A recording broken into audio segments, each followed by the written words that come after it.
Hello, Talia.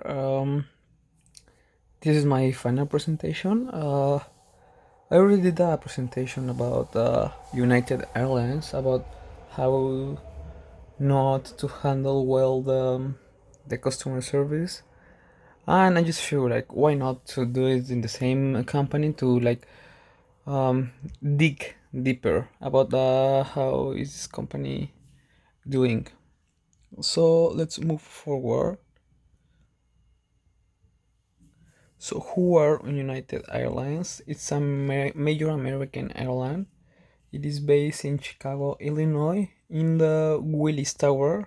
Used to be called Sears Tower, like not that long ago. It was one of the tallest buildings in the world for a while, and also, well, I mean, this company is huge. They occupy 12 floors of that building just for the operations. So, yeah, it's the third largest airline in the world, and they have a strong presence in domestic flights.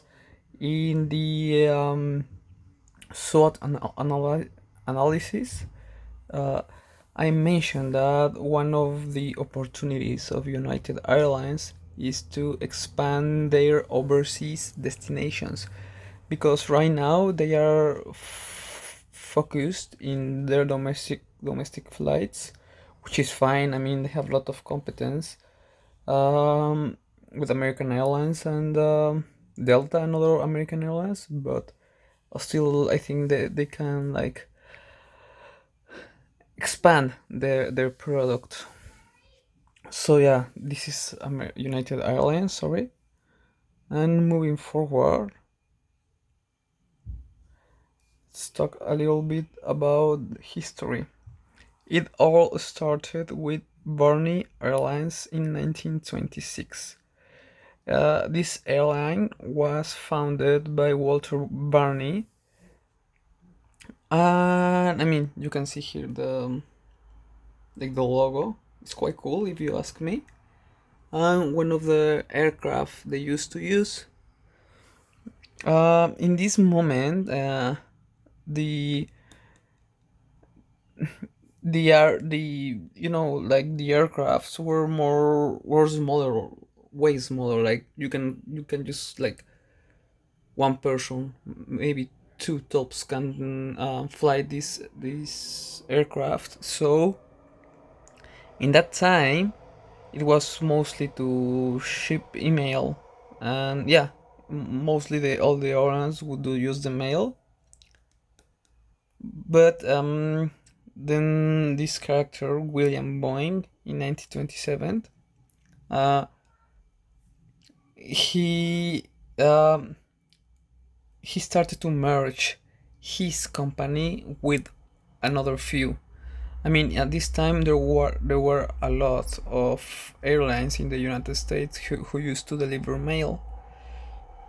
So in 1927, after all before this year, William Boeing had been uh, merging several airlines, and in 1927 he formed the United Aircraft and Transport Corporation. So all of this leads to the official foundation of United Airlines in 1931, um, which basically is just like a, yeah, like a conglomerate of several airlines that used to operate in the United States of America. So as we can see, most of the history of United Airlines have been the merging of several brands. And one of the latest and biggest one was in 2012, when Continental Airlines merged with United Airlines. Actually, yeah, it affected the logo of the company, but yeah. So this is why this company is so big. It has been merging to other brands through history.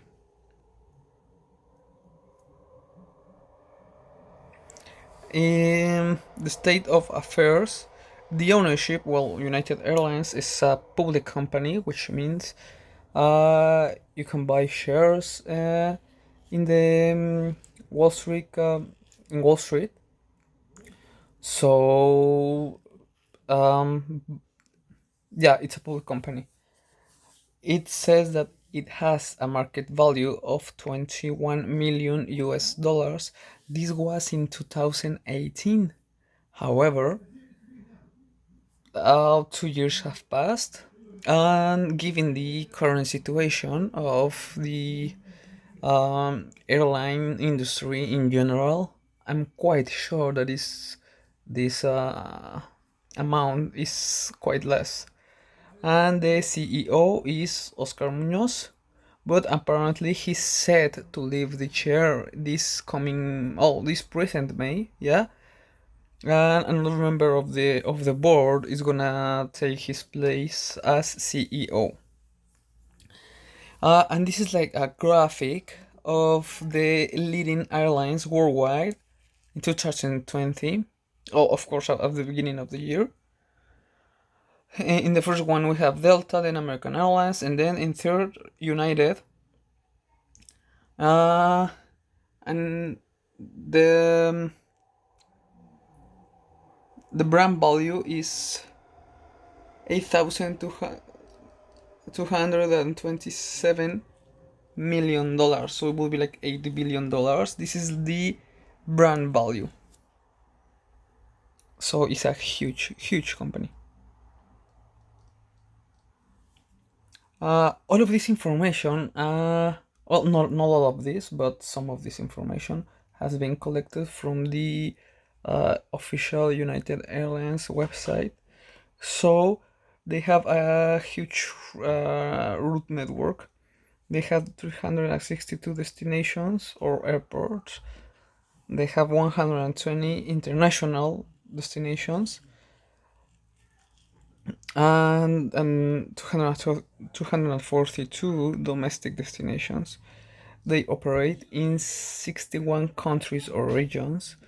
And daily, well, of course, this data is outdated. Well, it's kind of outdated because, like, given the time that I'm doing this presentation, it's hard to tell because everything, the air travel is paralyzed.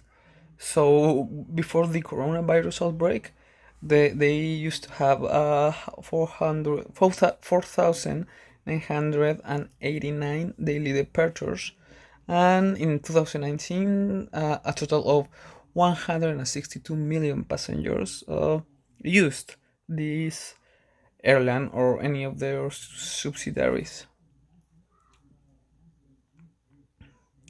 And the fleet, naturally, as being the third largest airline in the world, you should have like a huge fleet. They have, well, this is the kind of planes that they have: narrow body and wide body. They have 79 Airbus A319, 99 Airbus A320, 343 Boeing 737, 75 Boeing 757, and wide body wise they have 54 Boeing 767, 92 Boeing 777, and 46 Boeing 787. Now, one of the things that I would like to center my attention is how to handle the coronavirus crisis. The first one is provide outstanding customer service.